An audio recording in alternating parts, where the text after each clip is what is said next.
Hello tech enthusiasts, SmartAllocate125 here. It is January 6, 2010, one day after the release of the Google Nexus 1 phone, and a lot of people have been saying this is the first phone that actually has the full chance to beat out the iPhone in the smartphone market and become the #1 best-selling phone, or at least the most wanted phone for the time being.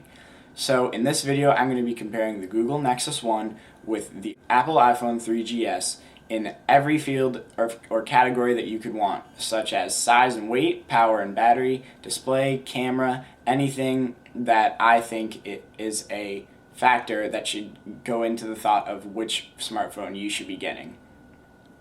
So I've got the specifications all laid out on my computers in front of me, so if you see me looking down, I apologize for that. It's so that I can look at the specifications.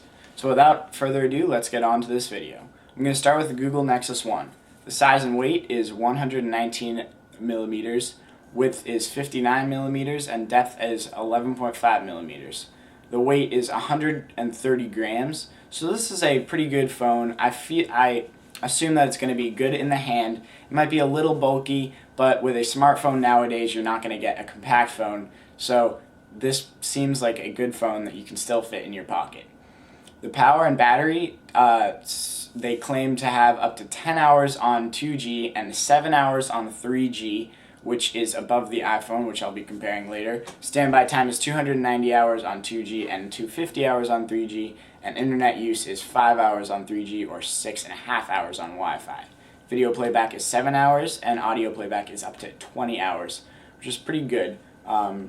Mostly the batteries, they kind of stretch the limits and say that it's more than it actually is. So I don't know how trustworthy this is going to be, but we'll just have to wait and see.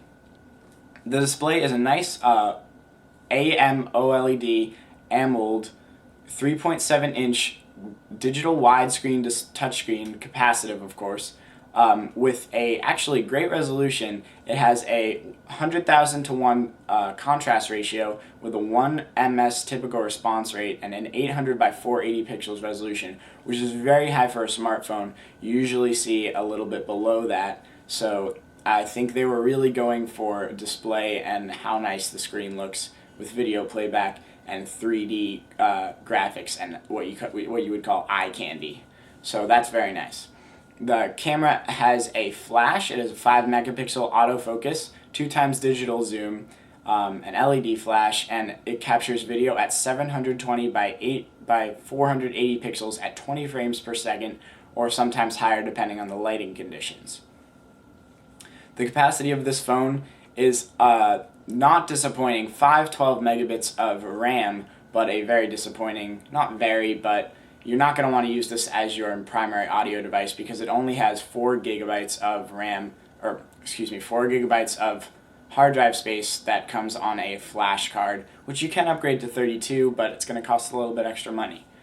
The pricing of this phone is $179 if you buy it with T-Mobile currently, or $529 no contract, which you can then put on T-Mobile or at&t in the US, but at&t you cannot use 3G on yet, so pretty disappointed about that. You can also put it on some UK carriers if that is what you would like.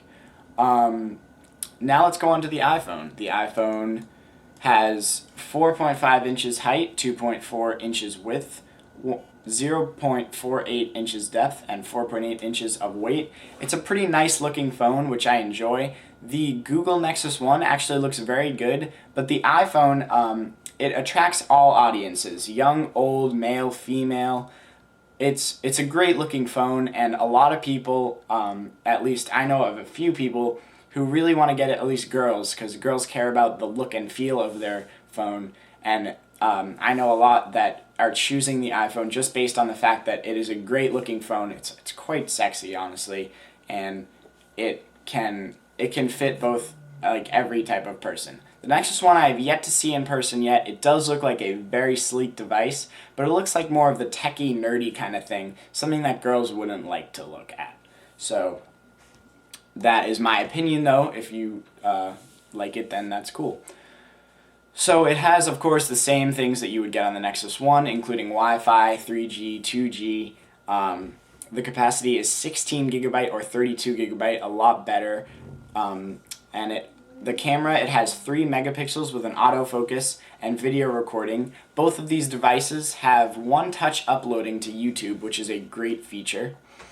The display is a 3.5 inch, 2.2 inches smaller than the Nexus, with a 480 by 320 pixel resolution. Let's run by the Nexus is again a 800 by 480 resolution, so that is almost double as good as the iPhone. So there is a Nexus winner right there.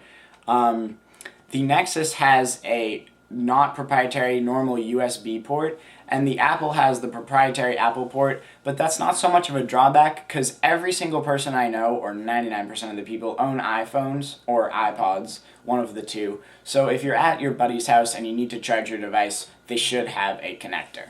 So it's almost not proprietary at this point with the amount of people that have it. Both devices include a pair of headphones. The Nexus one also includes a protective screen, so kudos to Google there, or HTC, whichever one had that to do with that. In the box you get the Apple headphones, the dock connector, the USB power adapter, and the 3GS. Video playback, it has a little bit better hours. It says 10 hours on video playback and 30 hours on audio playback. Internet use is 5 hours on 3G and up to 9 hours on Wi-Fi. So the Apple does claim better battery than the Nexus one, but overall in talk time, it claims a few hours less, up to 5 instead of 7. So I've created a little pros and cons list, and I'm going to basically tell you the pros and cons of both, and then my opinion, and then hopefully you'll give your opinion, or think about your opinion when you're done watching this. So they both have capacitive touchscreens, much better in my opinion than the alternative. Both have Wi-Fi and one-touch YouTube upload. The Nexus one is, let's run by this again, $179 on T-Mobile or $529 with no contract. It is a 5 megapixel camera and 7 hours of battery. The pros are it's great integration with maps, searches, you can voice search, which is terrific, noise canceling, which means that you can voice search and it'll cancel the noise around you, such as if you're driving in a car, and it'll pick up only your voice, which really helps. It also would, my guess, improve call quality, which you obviously need in a phone. And you can use it on lots of carriers. If you wait a while, it's going to come out for Verizon, and I'm not sure, but maybe Sprint, which would mean it would be on all 4 carriers in the US, which is terrific. The cons is no iTunes. People like buying their stuff on iTunes. Everyone I know manages their music on iTunes. You can use Amazon, but it's just not the same for people. It's very easy to sync with the computer on an Apple device, and it's just not as easy. Just maybe primarily because that's what people are used to. So that is one of the factors. The other one is the keyboard is not as good, but of course with anything you can get used to it. My friend has an HTC Hero, and he said he complained about it at the beginning, and now he loves the keyboard. So I'm sure it's just something you get used to. Android 2.1 is a terrific operating system. Definitely, other than WebOS, those are the 3 main. But Android 2.1 is definitely a high competitor with Apple's mobile operating system. The iPhone is $199 on at&t with a contract. It can only be on at&t. That was the only con I could find with the iPhone. It can only be on at&t, which is a big drawback. I wish I could have it on Verizon myself. 3 megapixel camera and 5 hour talk time battery on 3G. The pros are you can use iTunes. The Apple App Store is a terrific way of getting apps, although Android App Store is growing, but nothing competes with the Apple App Store at this point. Computer syncing is much easier, and multi-touch Safari. It has pinch to zoom, and it also has double tap to zoom. Android devices all have double tap to zoom as well, but they do not have double tap to home in on specific things. It zooms directly where you put your finger, or on iTunes it's actually, on iPhones it's actually smarter, and it zooms in on a specific text box or specific picture, and it knows what you want to zoom in on, which is great. It's also a little bit smoother in my opinion, but as with anything, it is improving, and the Android Nexus one actually has a bigger bigger graphics card, which allows for 3D effects and eye candy, and it is improving the smoothness and easygoing of the operating system.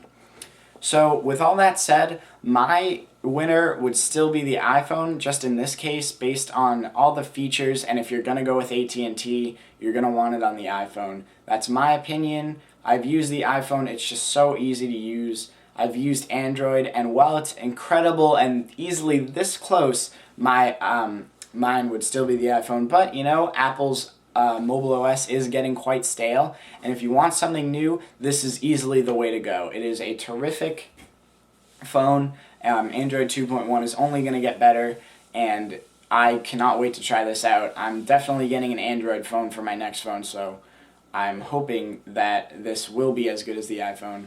And, you know, it's right there, so it really comes down to personal preference. Mine would be the iPhone, but just by that much again. So thank you very much for watching. Please stay tuned to the channel for more Android-related videos, Nexus videos, iPhone videos, tech videos in general. Follow my Twitter at twitter.com/greaterkid95, and this is SmartAleck8125 signing out.